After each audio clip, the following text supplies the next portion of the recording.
Hi friends, welcome to Abbas kitchen. இன்னைக்கு நாம பால் வச்சு சூப்பரான ஒரு ஸ்வீட் ரெசிபி பார்க்கலாம். அதுக்கு பால் நான் 1 லிட்டர் எடுத்திருக்கேன்.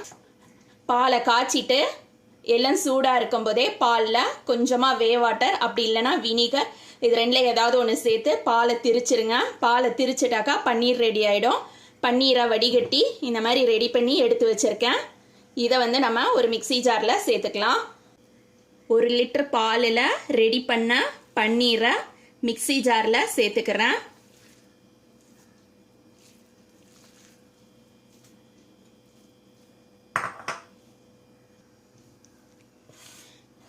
பன்னீர் கூட 1/2 கப் அளவுக்கு சீனி சேர்த்துக்கிறேன். 1/2 கப் அளவுக்கு ஃப்ரெஷ் க்ரீம் சேர்த்துக்கிறேன். 1/2 கப் அளவுக்கு பால் சேர்த்துக்கிறேன். பால் காய்ச்சாத பாலாக இருந்தால் பரவாயில்ல, காய்ச்சினதும் சேர்த்துக்கலாம், காய்ச்சாதும் சேர்த்துக்கலாம். கஸ்டர்ட் பவுடர் 1 டேபிள் ஸ்பூன் சேர்த்துக்கிறேன். வாசனைக்காக ரோஸ் எசன்ஸ் 1/2 டீஸ்பூன் அளவுக்கு சேர்த்துக்கிறேன். எல்லாத்தையும் சேர்த்ததுக்கப்புறமா மிக்சியில் நல்லா நைஸாக அரைச்சிட்டு வந்துடுறேன். நல்லா ஸ்மூத்தாக அரைச்சிட்டு வந்துட்டேன். இப்போ மோல்டு ரெடியாக இருக்குது. மோல்டில் லைட்டாக நான் எண்ணெய் தடவிருக்கேன். இப்போ மோல்டு உள்ள ஊற்றி நம்ம வேக வச்சிடலாம். தண்ணியும் சூடு வந்துருச்சு. சூடு வந்த தண்ணியில் நம்ம மோல்டை உள்ளே வச்சிடலாம். நல்லா ஸ்மூத்தாக அரைச்சாச்சு. அரைச்சதை மோல்டில் ஊற்றிக்கலாம். மோல்டில் ஊற்றுறதுக்கு முன்னாடி கொஞ்சமாக நான் எண்ணெய் தடவி வச்சுருக்கேன். அதில் நம்ம அரைச்சி வச்சுருக்க இந்த மிக்சரை ஊற்றிடலாம்.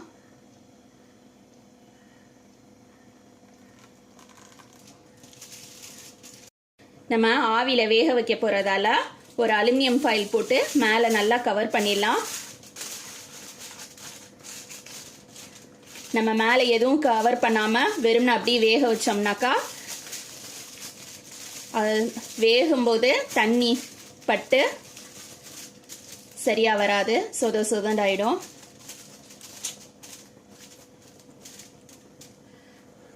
அலுமினியம் ஃபாயில் போட்டு நல்லா கவர் பண்ணியாச்சு. இதை நம்ம வேக வைக்கிறதுக்கு குக்கரில் வச்சிடலாம். குக்கர் மூடி போட்டு வேக வச்சு எடுத்துட்டு காட்டுறேன். நம்ம வேக வச்ச பன்னீர் ரெடி ஆயிடுச்சு. இதுக்கு மேலே நான் பாதாம் கட் பண்ணி வச்சுருக்கேன். அதை லைட்டாக தூவிக்கலாம்.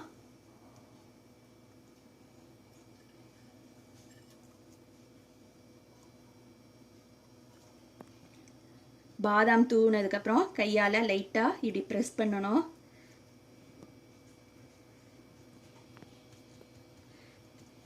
இதை ஃப்ரிட்ஜில் ஒரு 1 மணி நேரம் செட் பண்ண விடலாம். 1 மணி நேரத்துக்கு அப்புறமா கட் பண்ணி எடுத்து காட்டுறேன்.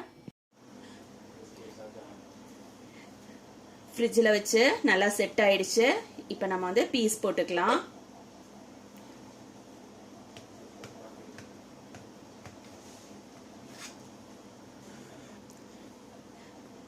ஃப்ரிட்ஜில் வச்சு செட் ஆயிடுச்சு. இப்போ நம்ம இதை டீமோல்ட் பண்ணிக்கலாம்.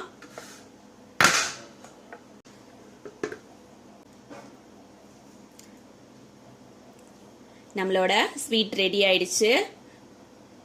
நீங்களும் உங்கள் வீட்டில் பாலை வச்சு சிம்பிளான இந்த ரெசிபியை ட்ரை பண்ணி பாருங்கள்.